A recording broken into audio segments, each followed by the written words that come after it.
because we're stomping on them bitter ones. Good evening, everyone. Welcome back once again to Vicious Rants. And of course, I'm your host, your YouTube Messiah, often imitated, never duplicated superstar Team Vicious. And we are talking about Raw this week.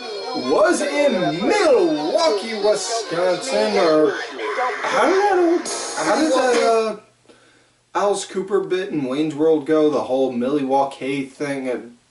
Damn it, I had something for that. Oh well. Well, before we get into that, first and foremost, want to address the most important news. Is, well, after one or two choice comments I may have said last week, it thus started there was a small little protest group outside the Vicious Studios, and no lie folks, if I'm lying I'm dying, you know, there was a gaggle I say, of mad soccer moms protesting against Vicious Rants outside the Vicious Studios here, and, well, boy was I thankful that Ed and Wade were able to help take care of it. You know, thank you guys. Thanks. Sometimes it does pay to have these guys around. But enough about that, and, you know, thankfully, you know, no broken bones or something I would have to write a letter to Penthouse Forum about. But yeah, nothing bad like that happened, so let's get into this week now. Raw, Milwaukee, starts out Kurt coming on out, throwing it right out there, first and foremost. I want you. You hit me. I told you next time you put your hands on me, I'm gonna come for your ass, bitch. Now I want you. Threw on his jacket, untucked his shirt. It's like, come on. You know, looked like he shown true PA boy cut, shown true Pennsylvania colors. You know, we're ready to throw down any point in time. But do we hear the God King's music come out? No. Instead, we get the residential MILF in charge, Stephanie, who comes on out saying, whoa, Kurt, calm yourself. You know, basically, she's talking him down like, Kurt, think about this for a minute. You have how many kids? 5. 5. You have an ex-wife. Yes. You worked in TNA. Yes. You know, all those bills have got to be piling up. Okay, I freaking get it. I'm broke. Well, you know, I think there was something like that. You know, I may be paraphrasing. But, either way, wound up she was laying it on like that, you know, and talking about on how, you know, not needed, no need to fight like this, that, and the other, and then out comes Ronda Rousey comes on out, gets in Steph's face like, yo, wasn't no need for him getting hit, wasn't no need for any of that kind of shit last week. Now, I want to talk about, my contract says I can pick my opponent for Mania. Yes, provided they're not a champion and they're on the active duty roster. Okay. Well, I know who I want. Wait. Can we get a drum roll? And we get like 2 or 3 da-da-da-da, and then Ronda says it. So, okay. Here's the thing. Ronda Rousey, see potential. I see potential in her, but she still needs some fine tweaking. And, you know, if there was ever a time to wish the dream was still around, that just, you know, that would be like, Alithia Ronda Rousey, you're about to get educated by the Thoreau, they make dream I am a super genius. Baby, what you want to do? You want to park your butt right there and listen. Don't you talk. You want to learn. You shut your mouth. You open up your eyes and your ears. You listen to the American dream, baby. You know, just, if there was ever a time you wish Dusty was around to coach someone, you know. But either way, got 2 or 3 bum from the drum roll, and then she said, you. and yeah, my Twitter Tim Vicious wound up. My timeline on my Twitter, Tim Vicious, got flooded with people saying like, "Oh, Steph," you could see Steph faking the reactions, this, that, and the. Yes, God forbid she holds a horrible poker face because, you know, heaven forbid her character hasn't been like that for forever.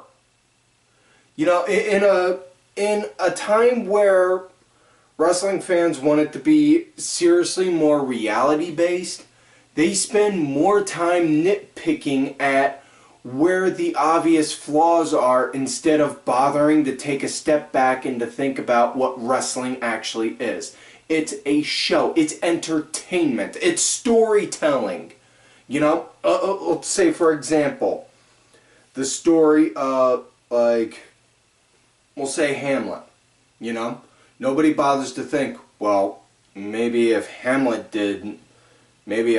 wasn't like this, he wouldn't have been put in this position. You know, he wouldn't have been put in this position to be, and he would be king. Okay, but that's not the story that they're telling. You know, and his character wouldn't have been like that then. Same case with Stephanie. Yes, okay, yeah, obviously she's going to have a bad poker face because that's her character, and for God's sake, it's been like that for forever. Swear. Chris Jericho put it best. The three most annoying fan bases in the world are comic book fans, Star Wars fans, and wrestling fans. And unfortunately, I'm a fan of all three of them. Anyways, back to the lecture at hand. Does that, Steph's jaw drops down so hard, I'm pretty sure it dug a hole through China. Next thing you know, she's like, no, you can't do that. I'm not on the active roster. And then the God King comes out. The God King Triple H comes out and, you know, talks about on how, no, this ain't happening. No. We ain't doing this. And then he gets in the ring, gets all up in Kurt's grill like, oh, Hunter, you're here. Heard you worked. Glancing over at Steph. And then she is not active. And then Kurt says, oh, but she has a contract that she is this part in the company. But she also has a contract, a performer's contract as well. So she is. And in fact, you do also. So we're gonna make a match, WrestleMania, you two versus us two, basically. And honestly, like I said, yeah, for what it's worth, yeah, it was on. Everything was very noticeable right from the start, and I don't complain about that, you know. I don't worry about that. My thing with wrestling is, like I said, it's storytelling. So don't worry about on what's leading to the match that's going to tell the story. Worry about the story itself. Worry about, okay, worry about everything that goes on in the ring. Don't worry about on how the end happens. Focus on everything up to it. That's my thing. Now, after that, they go first match of the night, Asuka versus Nia, and this one, my God almighty, Nia just was going through her like, boom, like a bullet train, just, God damn. And Wade, Ed, you guys are ready in case those moms come back, right? Because, you know, I lost count on how many curses I've already thrown out so far. If anyone wants to keep a curse counter on here, by all means, feel free to do that and then say something in the comments. But yeah, I just freaking plowing through Asuka like a bullet train, just, damn. Nice seeing on that, you know, and Asuka, you know, she got a few shots in, not many, but it played they played to both, and it was good because it made Nia look good in the fact that she's this big dominant monster, and it played to Asuka that, yeah, even though she's undefeated, she's just as human as any other competitor in the ring. You know, she can get punched, she can get kicked, she can get body slammed all day long, just like everyone else. But match came to an end when Nia went to go for the leg drop, or no, not the leg drop. Nia went to go do one move, and Asuka wound up went and boom, locked in the cross arm breaker. Next thing you know, Nia wiggled around, and then Asuka rearranged it into a triangle, had that locked in. Nia tried slamming her a few times, didn't let go, and then boom, got back down on the ground, locked in the cross arm breaker again, and then got the tap. And yeah, honestly, I chalk part of Asuka's endurance more so to the fact that she did a match with Minoru Suzuki, and well, I'm not gonna lie, I watched that match and I felt bad watching that because it was almost like seeing one of those spousal abuse videos. So like Suzuki was just like wham, nasty. Anyways, next matchup, Revival versus Sheamus and Cesaro. This match came to be via the Twitter, where Sheamus and Cesaro were saying, are there no other tag teams left for us? And then, is there no one else for us to beat? We've beaten everyone. And then the Revival responded with, we beat the Hardys, we beat the New Day, we beat Titus Worldwide multiple times, and, you know, we beat Slater and Rhyno. They basically read down the entire tag team division for Raw, saying that they beat them all. And they were saying, we've never gotten a shot yet. Oh, they also did say that they beat the Good Brothers, Gallows and Anderson. But either way, which thus led to this match. And this was a decent, good match. This was a good match. I thoroughly enjoyed it, you know, and I, being a tag team guy, you know, yeah, I love this match. It was good. And I mean good. Nice, good start, back and forth tags, you know, nice, good bit. Sheamus and Cesaro had control after the break, and it was nice to see because, you know, every time you see with the Revival, you know, they always have they're always the ones that are on the offense, and this time they had to be on the defense, and it was good seeing, you know, add an extra bit to their character, so to say. But either way, you know, nice, good action from them both. Really like this. I'm hoping that this leads to a match at some point down the road for the titles. And honestly, I really do see the Revival as tag champs at some point. And, yep. But match came to an end. Cesaro, surprisingly enough, haven't seen him seen him always go to tease this move in a while, but he hasn't done it in a while. Wound up hooking him up and BAM! Got the Gotch neutralizer in. I think it was on Scott Dawson. Not 100% certain, but either way, got the 1, 2, 3 from that. So that is it for that match.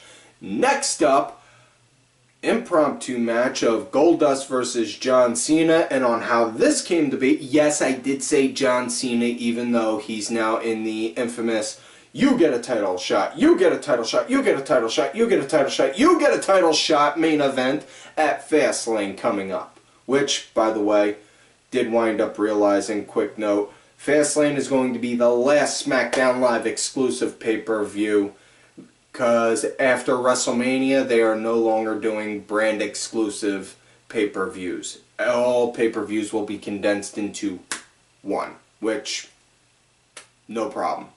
have no problem having a Raw match, SmackDown, Raw, SmackDown, Raw, SmackDown match, pay-per-view card. But now back to the matter.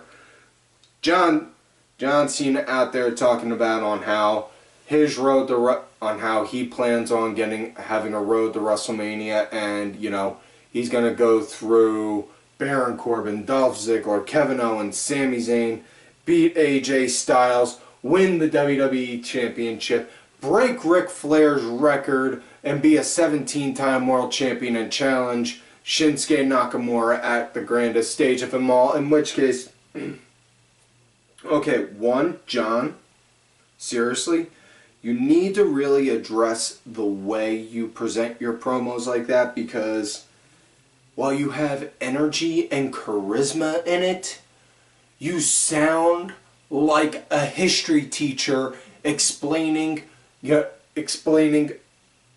how the Roman Empire gave up, on how the Roman Senate gave up their power to one man, and his name was Caesar. You sound like my history teacher when he explained that when I was in high school.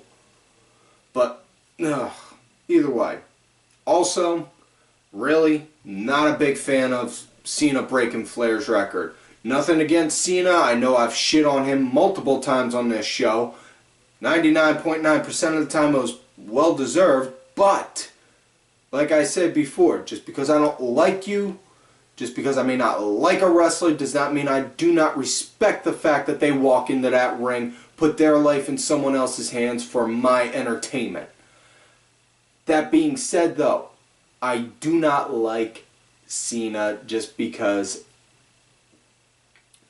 the way his character is, and just that way too much time to explain for you guys, for you new viewers, and honestly, just it'd be easier if you just go into the past archives. But either way, I don't want to see him break Flair's record. You know, while yes, records are meant to be broken, I do not believe Flair's should be, because while Rick may have no problem with that, honestly, I don't think it would. I would not like to see that happen in my lifetime. You know? But, yeah. That being said, Goldust came out after he did that. I could have been a contender. I could have been somebody. You know, pulled out that, and then said, John, if you're going to go through that, if you're going to have a road to WrestleMania, it's going to be golden. And then wham, caught him. Which case, pretty sure at that point where the camera showed Goldust hitting John, Vince just threw his headset down yelling, "God damn it, pal!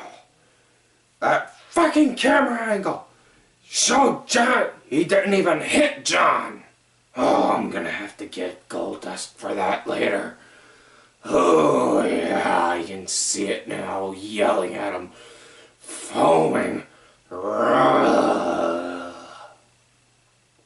There's my Vince McMahon impression for the night, folks. Anyways, which led to this, and it was this was a very 2008, 2009 Cena-ish Monday Night Raw match, where it was, you know, Goldie holding the front until right out of nowhere John Cena, boom, miraculously comes out of nowhere with it and defies the odds, and once again he got an AA. What a surprise. 1, 2, 3. So yeah, next up we get Bayley versus Mandy Rose. Bayley just as she's about to explain why she did what she did last week and walked away from Sasha when she needed her most dire of help, just a whole 24 hours after Sasha wound up betraying her dearest friend. Just as she was about to do that, Paige came out showing her beautiful hand makeup, covering her very vulgar, inappropriate tattoos on her hand. Honestly, I can really give two shits about that, you know, but she came out saying Bayley, now you've walked away from Sasha, you don't have Mickey because she's with Alexa, Asuka's doing her thing, Nia won't go near you, so you've got nobody. And whereas we are all here. So yeah, thus leading to the match. Now this nice little bit of start, you know, Mandy wound up having control after the break. It was what it was. It was a short match, nothing to write home about. It was like, oh, okay, let's see this match. You know, but Mandy Rose, hands down, lots of potential. I know I say this a lot. I say everyone's got lots of potential on it, a lot. But honestly, she really does. Basically, the best way to describe Mandy, Eva Marie with talent. While Eva, I did say she did, if she would have took more time to honing her craft and actually having the desire to want to, I think she could have. But Mandy, she's taking the time, working match after match after match. I mean, this was probably one of her better ones, that her solo matches that she's had to date. But yeah, either way though, like I said, match, it was what it was. Bayley got the win via a quick roll up. After that, Sonya, Mandy, and Paige, they all proceeded to come in. Next thing you know, Sasha came down, shook them all, scared them all away, and just as Sasha said, looking like Dr. Evil to Scott, don't you want to give your father a hug? Bayley was just like, no, and walked away. So this has finally been the one thing I've been pleading, like I've been on the soapbox yelling for forever. Bayley needed a little bit of an edge. She needed another dimension to her character. You know, and now she's got it. Now she's like, yes, I'm finally I'm allowed to be pissed off about shit. Which is good. Next up, probably my favorite moment of the night right here. Match of the night, moment of the night right here. Elias versus Braun Strowman in what was described as a Symphony of Destruction match, which they gave the fans no idea what this match was. Personally, I thought it would just be a match the entire time while Megadeth was playing the entire time, you know, but unfortunately no Megadeth. You know, the one thing they could have copied from WCW, and that's not it. Either way, apparently a Symphony of Destruction match is where they wind up having all sorts of musical instruments around, and they're allowed there. Now, before the match, Elias tried to sweet-talk Kurt Angle in as good of a way as he could, excuse me, to get out of it. Kurt said no, and said, but wait, not only do I say no, I now say this is a Falls Count Anywhere match. And of course, I'm being a bit dramatic with it, but he wound up making no Falls Count Anywhere, so Elias came out, played a guitar, or not guitar, he started playing the piano. Granted, not as good as Rebby Sky, but he played the piano, and then it's talking about on how he's doing this match with Braun, all these instruments, and showing he can play multiple instruments, you know, and doing yeah, no different than what I could do, and I couldn't play a set of drums if my life depended on it. But yet I can do that kind of rhythm, no problem. And then he grabbed old Lucille, started walking down to the ring, singing a song, sounding like that guy in the bar that keeps strumming the same Nickelback song over and over again that you just want to smash a beer bottle over. You know, that's probably why I can't stand him. But either way, next thing you know, I said, now can I have another proper entrance? Lights went off, and then, ladies and gentlemen, Elias, His seat was empty. The guitar gone. Where could he have gone? He ran off, trying to get out of town. You see him in the car, see him run all the way to the back, get to a car. Why ain't you go? Why ain't you go? Looks back and just sees Braun Strowman holding the back of the car up. I said I'm not finished with you! Anytime I ever hear Braun Strowman say that, all I keep thinking is, oh dear God, he's here to finish the job. And then I'm pretty sure, and then every ounce of color flushes out of me, and I'm scared that he's somehow going to pop out of my TV and kill me. But yeah, as far as this match went, this was probably one of my favorite moments of seeing Braun Strowman doing something, short from seeing him destroy Enzo before he was, you know, wiped from the face of existence. Wiped from the face of it. Damn it, I gotta talk right. Wiped from the face of existence in WWE. And he just destroyed him with every instrument. Now, obviously, Elias destroyed Lucille over him, but yeah, that didn't stop him. Braun beat him senseless with guitars, a bass, the drums, and the piano. Yes, even the piano. In fact, that's on how he got the win. He did dun dun dun dun, sounding like, yeah, just gum, like a kid smashing on it. And lift up the top, kicked out the underlegs, and then wham! So Braun Strowman won a match. This is one other reason why I love wrestling. This is the only way you could describe a way a fight ended. He dropped a piano on him. Just like in a cartoon. Like freaking Bugs Bunny, just boom! Dropped a piano on him. And yeah. So, next up we get a piss break. It's Rhyno versus Bray Wyatt. Obviously, Bray won. Calls out Matt Hardy. Matt comes on the screen. Oh,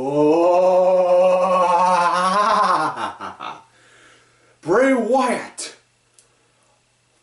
And then says on how their final confrontation is too big for the vessel that is WWE. And they shall have the final deletion at the Hardy compound, which, for the love of God, please let Vanguard 1 and Senor Benjamin be there. That's all I ask. You know, I'm perfectly fine with Swiss Guard, the dilapidated boat, making an appearance. But just, seriously, man. Just, okay, here's my thing. Now, according to the rumors and such, and, you know, take the rumors with a grain of salt, Vince has given Matt full control, full creative say on the whole Woken character. It's the exact same thing as Broken, but Woken. And, you know, he's now that he officially owns all of the rights to the Broken gimmick via from TNA, GFW, Impact, whatever the hell their name is now. And so he now can do all of that.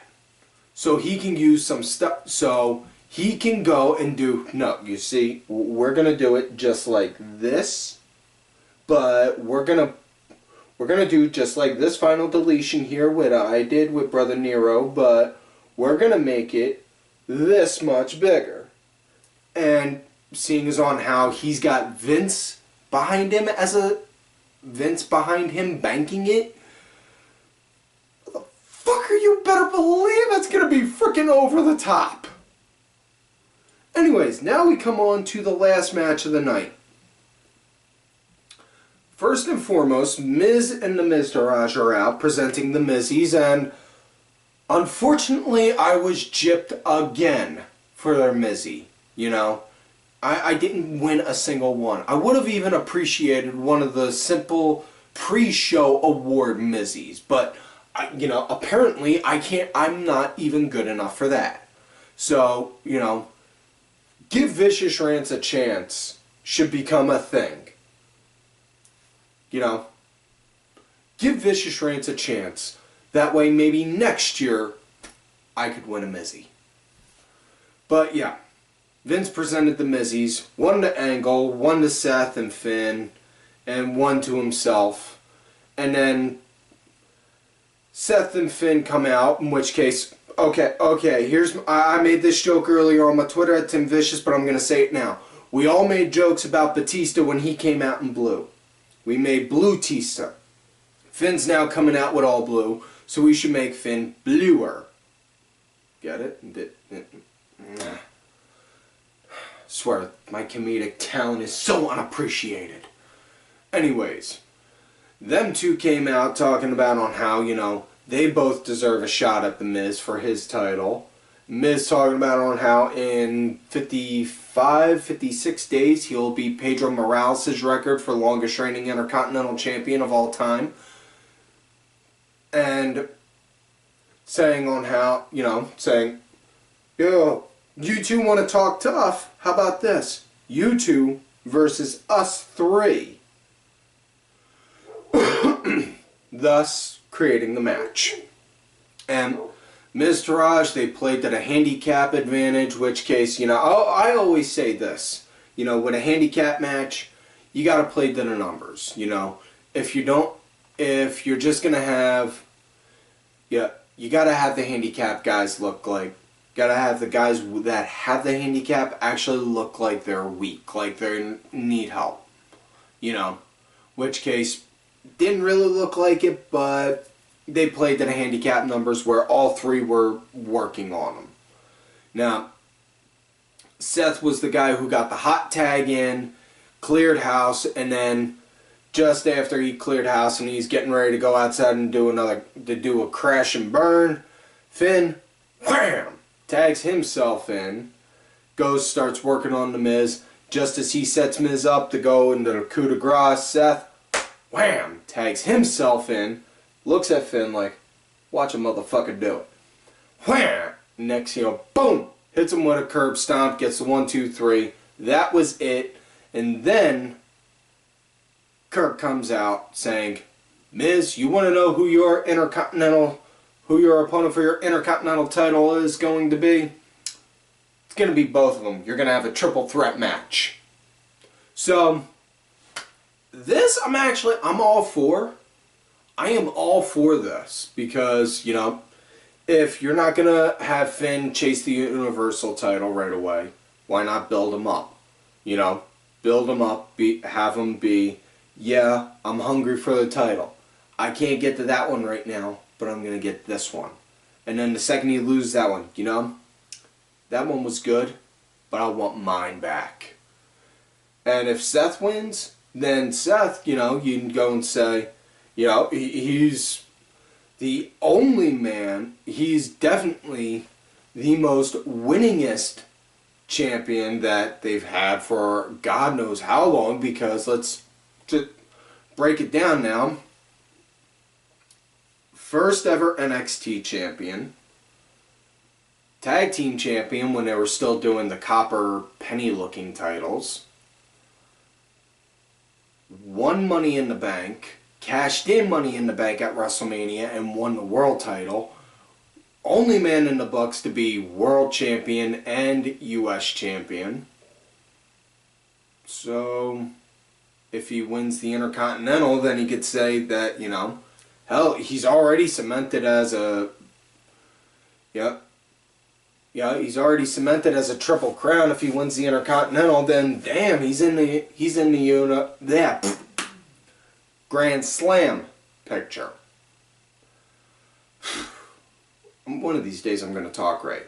Anyways, closing segment of the night was my Lord and Savior Paul Heyman addressing the crowd about on how last week Brock Lesnar wasn't there and talking about, you know, Brock will be there next week.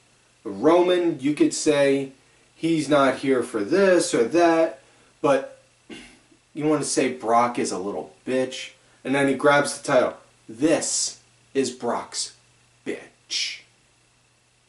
This is what he clings to. because you just cut this really long scaling promo, you know, basically defending Brock for not being there. Also stirring the pot about with the apparent UFC rumors, because according to the rumors, and again, take rumors with a grain of salt, Brock has fulfilled all of his contractually obligated dates with the company. Hence why he wasn't there.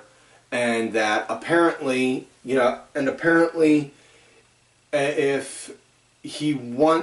they want him on TV, they got to pay him now extra out of pocket.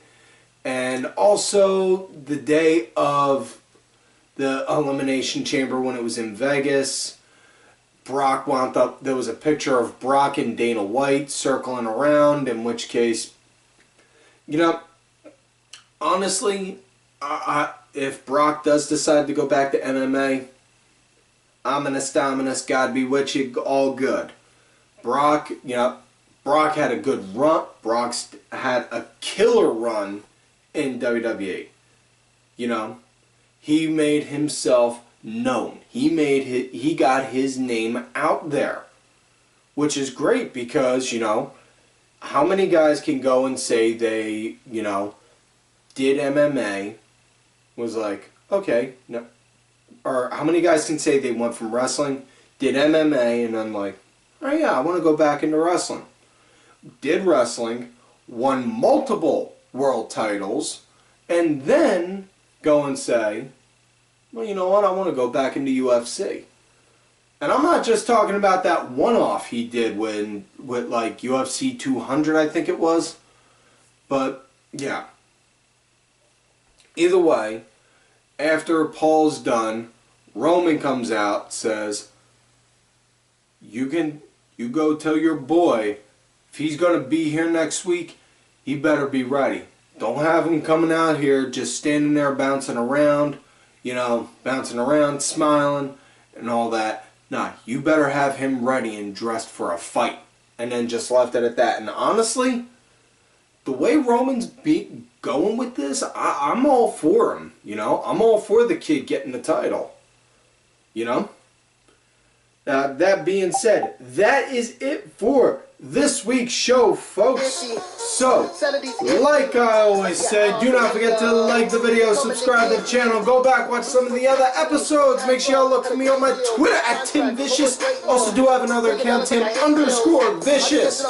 Also on that Facebook gimmick, Tim Ash. If you find me from here on there, make sure you let me know you found me from here, so I don't think you're some creepy bastard trying to get your creep John going. Also, make sure you look for the info down below for the Dad Show, lifestyle podcast, storytelling podcast, whatever kind of podcast you want to see it as. New episodes coming out soon, matter of when, not if. Also, do not forget to follow all of these cool-ass cats right here on the Twitter. Axel Mulligan, make sure you check out Axel's newest project, Brit Wrestling Review, where they talk about British and European wrestling. Kenny Killer, my two co-hosts for the Dad Show. I am Danny Sunday, and Oliver Ben, who is also my executive producer for this show. Make sure you check out his music. It's out there on iTunes, Spotify, and such details are down below. Also, make sure y'all hit Ollie up for one of these Ollie Rewind shirts. Show the man some love and support. Cranky Asshole Aaron_Deborah, as well as Dazzy MWP. And folks, like I always tell y'all, you love me great, you hate me. Fuck you.